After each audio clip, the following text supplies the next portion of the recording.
What's up, guys? So, it's a little late right now, but I've gotten a few things done today. I spent a long time trying to get my exhaust to sit high on the S13, and I did a lot of prep for the FD to get the rack done today because we're gonna be doing that. So I haven't been slacking, just didn't want to film it.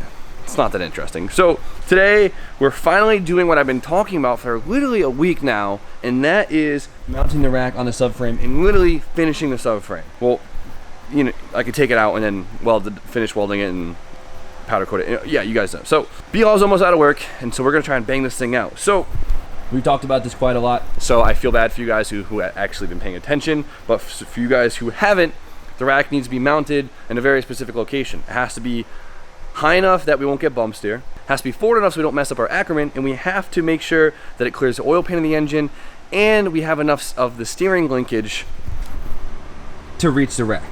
So there's a lot of things that can go wrong. It's gonna be a pain in the ass, but we're gonna get it done. B-Hall's almost off of work, so I'm gonna wait till he gets here, because I'm gonna need the extra hand, and then we'll get to it. But thank God it just downpoured, because it is now bearable outside. All right, I'm gonna go get a coffee, come back, and let's get to work. Hey. What's up? You wanna go get dunks? Sure, I'll go get dunks. All right, I'll come pick you up.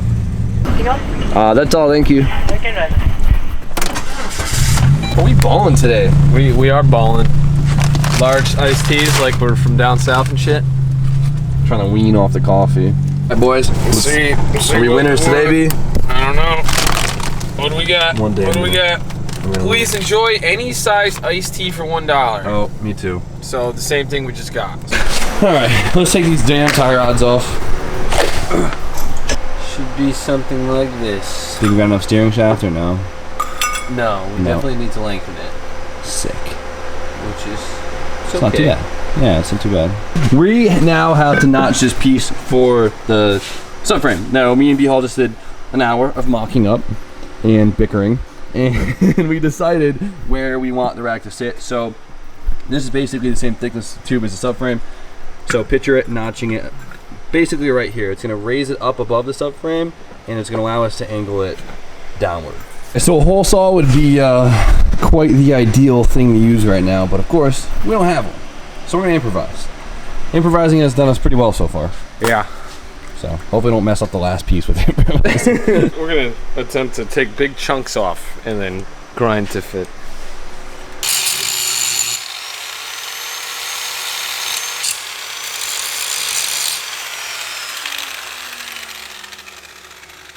Hey!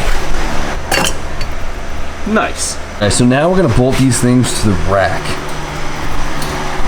Almost good. Check it. Right, mounts on pretty good. Until we cut these like nice, they look so gross. Like a glove. Something like that. And I think we need to go shorter. Yeah, We gotta take more off. we gotta notch it in more. Yep. A lot more, huh? Yeah, it's not far enough, which is cool because they're not really a perfect shape. We can definitely improve upon it now.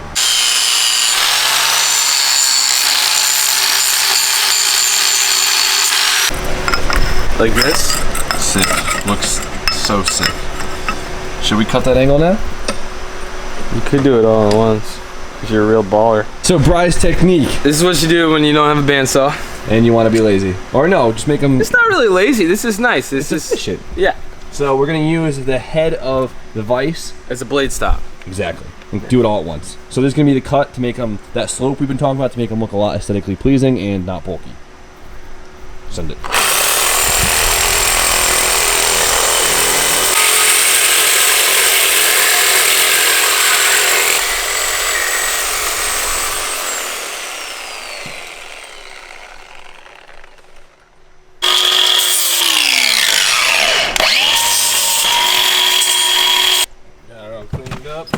Check that out, guys. Not bad at all. Who needs an expensive bandsaw when you got a cheap, shitty sawzall? Little Transformation Thursday right here. Dude, that looks... See, that makes it look nice. Before, they look janky as hell. Oh, yeah, I didn't even look at it yet, really. Yeah, this does look better. Good. I told you guys don't sleep on it. Were they sleeping? I think they were sleeping. I'm stoked.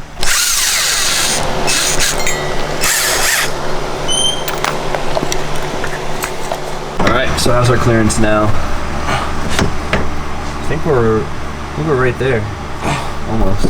Now we have to put the engine back in. Yes, like always, everything. Everything. Get it basically about to touch the engine, tack it in place, pull the engine back out, weld it up, and there you go.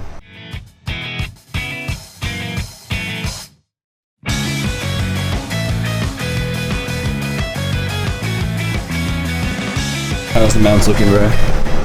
I mean, it looks like we have clearance. Hold on. Alright guys, so I said it a million times, but I'm going to say it one more time.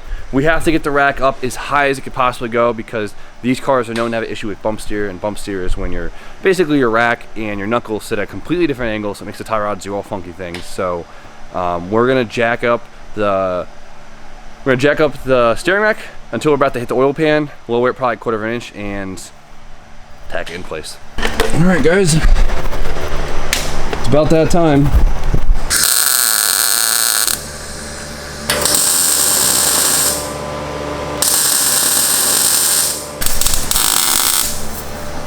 Should we pull the engine again? The engine? Yeah, we should. Oh boy.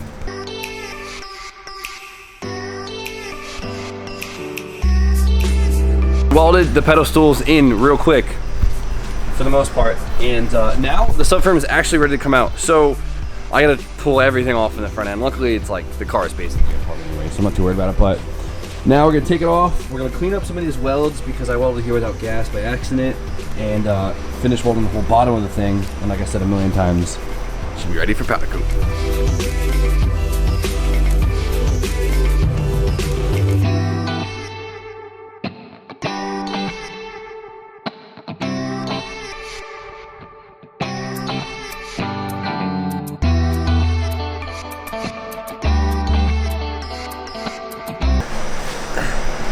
Dude, that thing's... It's not that bad. Dude, that thing looks so official. Brian, it's beautiful. I agree. Look at our baby. Nice. Dude, we made this together. Work. Yeah, we did. So as you guys can probably see, it's not welded for shit underneath, like at all. Because I was not trying to do that on the ground and probably mess it up, so. So having the subframe out just made me realize something. Now that that's done, we don't have to pull the engine in and out a million freaking times, maybe a few more times, but it's basically done for a long time. So what we can do now is what, B-Hall? We can pretty up that JZ over there and get her on an engine Hell stand. yeah.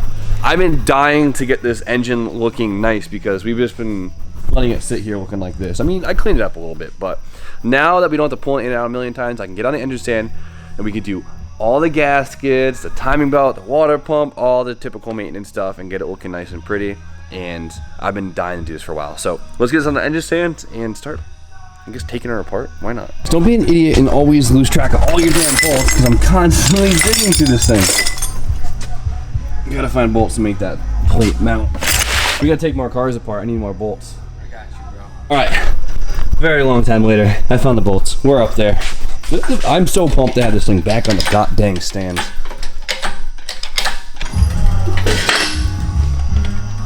Dude, putting a straight 6 on these engine stands always freak me out. Like, look at the mass just hanging off of this one point. She's good, man.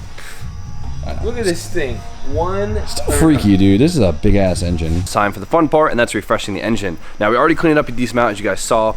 We did the oil filter.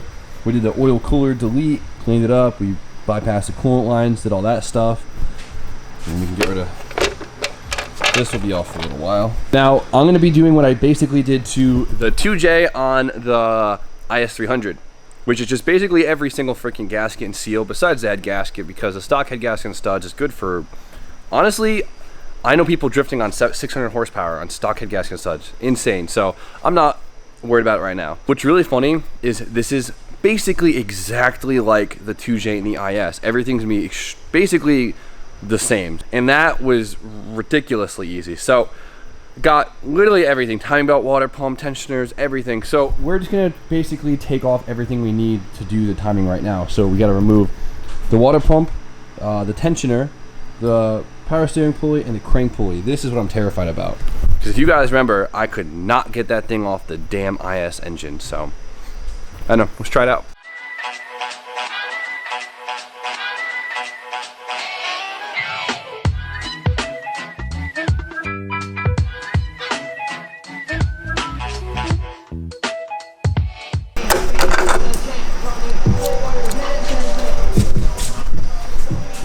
Oh, that doesn't look good.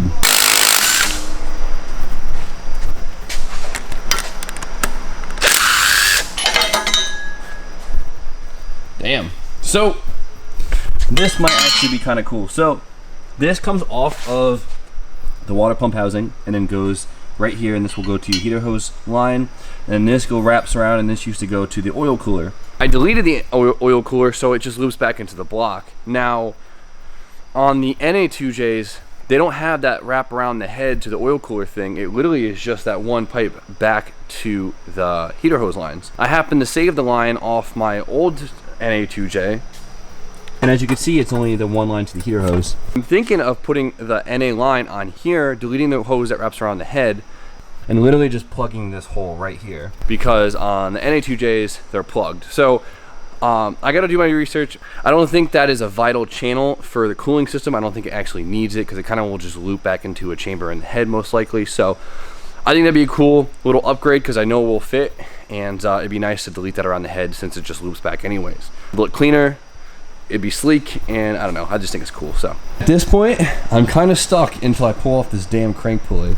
Last time I had to use a 10-foot breaker bar to get off the 2J. Hopefully this is a different case, but still late for me to want to try. But there you go, 1JZ, soon to be refreshed, and I couldn't be more excited. So I'm gonna stop rambling on so you guys know the deal. Like, comment, subscribe, stay tuned for more content, and I'll see you guys tomorrow.